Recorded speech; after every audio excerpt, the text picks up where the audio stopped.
A year ago, Greater Manchester Police became the first force in the country to recognise crimes committed against people from alternative subcultures where they are motivated by hate are official hate crimes. That was a really important step, particularly for those who live and spend their time as an alternative subculture. Goths, emos, punks, there are many people out there. The law only recognises hate crime against those who are from a protected characteristic. But here in Greater Manchester Police, we believe that hate is hate, no matter what the motivation. And we have to iron out hate crime across the whole of Greater Manchester. And we were inspired by the work of Sylvia Lancaster, whose daughter Sophie was tragically murdered just because of the way she looked. She was kicked to death in a park in Lancashire just because of the way she looked. And Sylvia's been working tirelessly to raise the understanding of what hate crime against those from alternative subcultures really is like and has the impact. So here in Greater Manchester, because of her work, because of our commitment to tackle hate crime no matter what the motivation, Greater Manchester Police a year ago made that very important step, and that has made a big difference to our confidence in those to come forward and tell us about their experiences.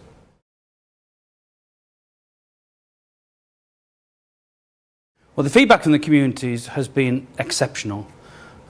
Clearly, when we made the announcement that we were going to treat it as hate crime, the positive feedback we got and the confidence we instilled in those people from alternative subcultures was really, astronomical.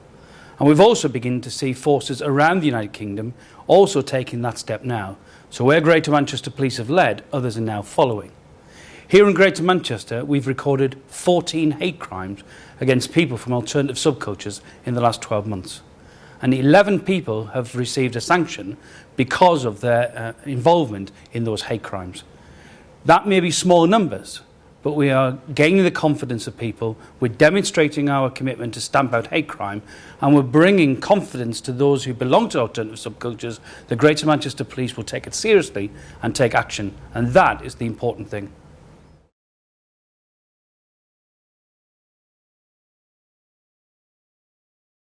The important thing is to get all of our officers understanding what it's like to be a member of an alternative subculture. Just as much as we work really hard in getting officers to understand what hate crime against transsexuals or for lesbian gay people or disabled people, we've been working really hard at motivating our staff to understand what it's like to be a victim of hate crime. So this year we're rolling out further training for hate crime against alternative subcultures to our frontline staff. And we're very pleased that Sylvia Lancaster decided to give up some of her time to come in and tell our officers exactly what it's like living as somebody who visually looks very, very different, but underneath is just a normal person. A normal person who wants to go about their business, free to choose to look however they look, and to understand that a police service will throw its weight of protection around them if they are a victim of hate crime. And that's what we're going to do in the next year.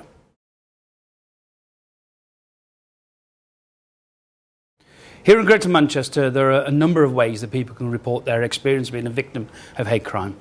They can contact the police through the normal 101 number, or if it's an emergency, using 999. But if they don't feel comfortable in making that first phone call, or they don't feel comfortable in having direct contact with the police, there are other ways that people can report being a victim of hate crime.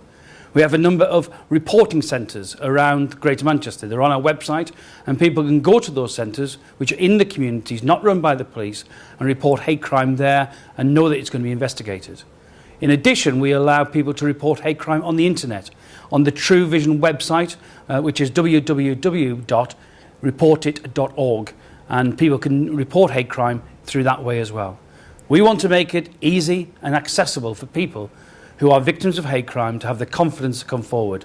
We know sometimes it's embarrassing, sometimes it's difficult, and sometimes it hurts to be able to admit you're a victim of hate crime. And that's why we provide a number of ways people to come forward, because we want to investigate, because we want to stamp out hate crime no matter what the motivation.